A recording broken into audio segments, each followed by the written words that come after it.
De volta com o Jogo do Poder, hoje recebendo o candidato do PT à Prefeitura de Niterói, Rodrigo Neves. Candidato, o senhor fez várias críticas do ponto de vista administrativo à atual administração. Eu queria saber o seguinte, o senhor tem algum tipo de reparo ético também à atual administração? Eu não tenho dúvida que esse grupo político que administra Niterói tem problemas seríssimos do ponto de vista ético, do ponto de vista da lisura dos atos da administração pública. Entretanto, eu tenho colocado em todos os momentos da nossa campanha que o meu principal objetivo é apresentar as propostas para que Niterói supere a crise que vive hoje. Então, nós evidenciamos os limites e as contradições, né, desse modelo pouco transparente, pouco republicano da administração pública em Niterói, mas, sobretudo, apontamos os caminhos que nós entendemos que a cidade precisa percorrer no próximo período. Candidato, o senhor entrou com uma ação para tirar do ar o programa do seu adversário, Felipe Peixoto, por conta do fato dele ter utilizado atores na gravação do programa dele. Por que razão o senhor entrou com essa ação e que tipo de expectativa o senhor tem em relação ao resultado disso?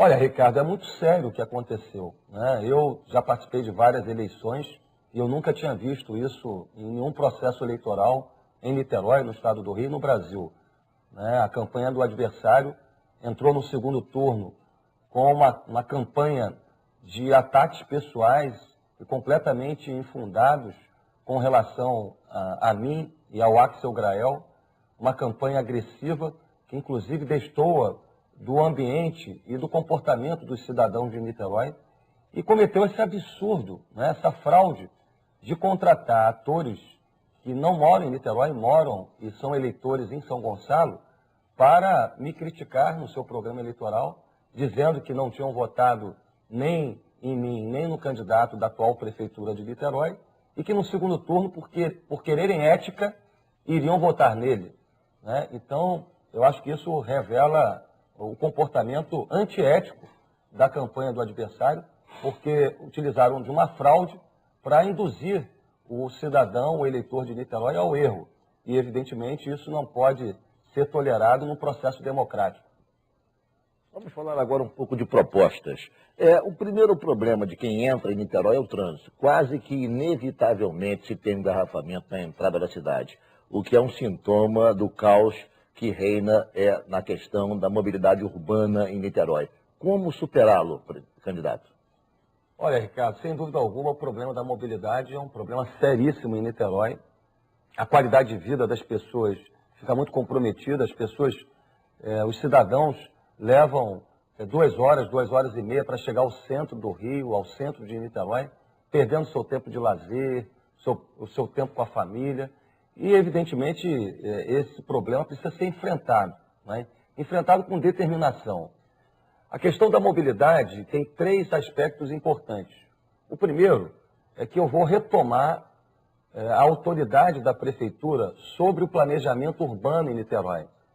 Não é possível que a especulação imobiliária determine como, para onde a cidade vai crescer. Há uma crítica muito grande em relação à atual administração, que no que diz respeito ao Jardim Caraí, a região de Santa Rosa, aquela região está adensada do ponto de vista demográfico. Eu vou retomar o papel da prefeitura. E aquilo, de certa maneira, tem um reflexo direto no trânsito. O que se fala é que a atual administração se deixou enredar pelos interesses da especulação imobiliária. O senhor concorda com esse tipo de crítica? Eu concordo e, no meu governo, nós vamos retomar a autoridade da prefeitura sobre o planejamento urbano. É evidente que a prefeitura tem que induzir os investimentos em áreas não adensadas, né? E hoje o que nós vemos, infelizmente, não é isso. É a prefeitura se omitindo, né? Refém da especulação imobiliária. O segundo aspecto importante, Ricardo, diz respeito aos investimentos em infraestrutura urbana e viária. Eu tenho 36 anos e há mais de 40 anos, portanto, antes de eu nascer, Niterói não recebe um investimento importante na sua infraestrutura urbana e viária.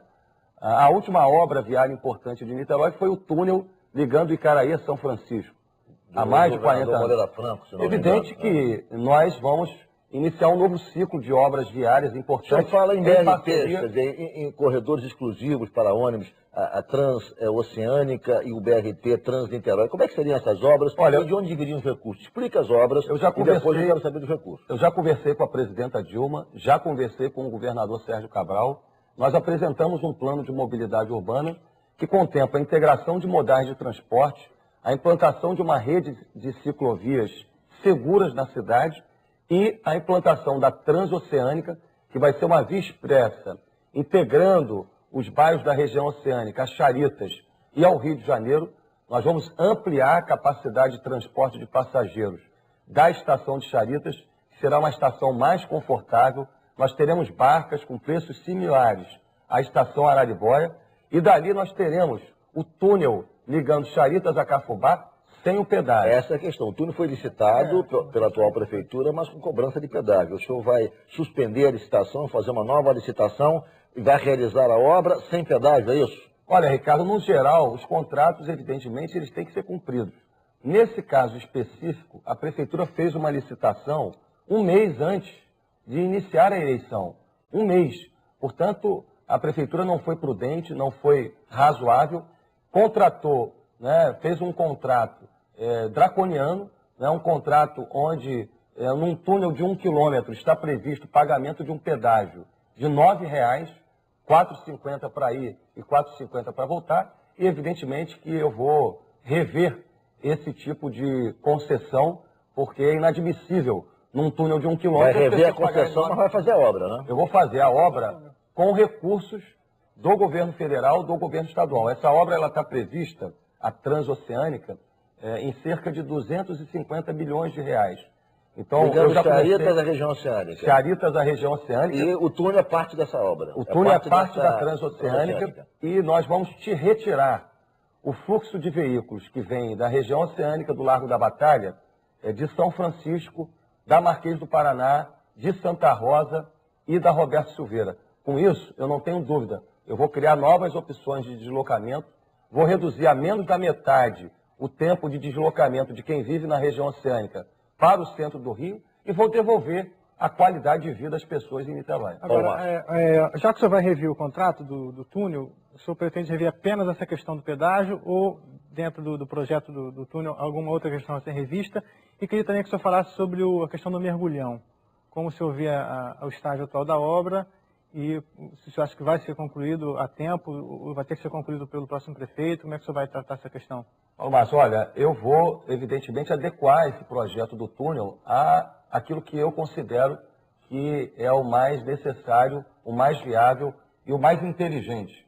Nós vamos ter uma galeria específica no projeto do túnel para ciclovias, porque Niterói é uma cidade que deveria investir mais nas ciclovias e na utilização das bicicletas.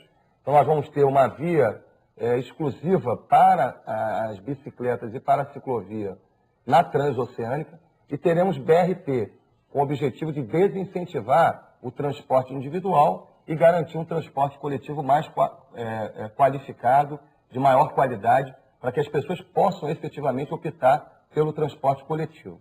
Com relação ao mergulhão, eu acho que o mergulhão é um símbolo do descaso com os cidadãos, é um símbolo da incompetência da atual administração da Prefeitura de Niterói. Não é possível, Ricardo, que uma obra desse tipo não foi feita com planejamento, né? A Prefeitura não fez os estudos de sondagem, de subsolo, e aí a obra ficou parada há praticamente um ano, né? Então, uma obra num local sensível da cidade, o centro da cidade. Que tipo de providência o senhor vai tomar caso se eleja em relação a essa questão? Até porque a construtora está dizendo que não tem segurança, não tem projeto de drenagem, não tem projeto técnico, enfim. A prefeitura responde dizendo que não. Há uma polêmica estabelecida. Que tipo de ação, caso se eleja, o senhor vai tomar para enfrentar e superar esse problema? Olha, Ricardo, o mergulhão não tem nem 25% da sua obra, do seu cronograma concluído, né? Ou seja, faltam mais de 70% da obra prevista, do cronograma da obra. O que eu vou fazer é o que eu já iniciei antes mesmo de ser eleito. Eu trouxe para uma reunião comigo em Niterói especialistas do CREA, que é o Conselho Regional de Engenharia do Rio de Janeiro, e nós vamos contratar técnicos e empresas confiáveis porque até a empresa que a prefeitura contratou não tinha expertise, não tinha nenhum tipo de obra desse tipo no seu portfólio, né, de investimentos e de projetos. Então, evidentemente, tinha que dar no que deu.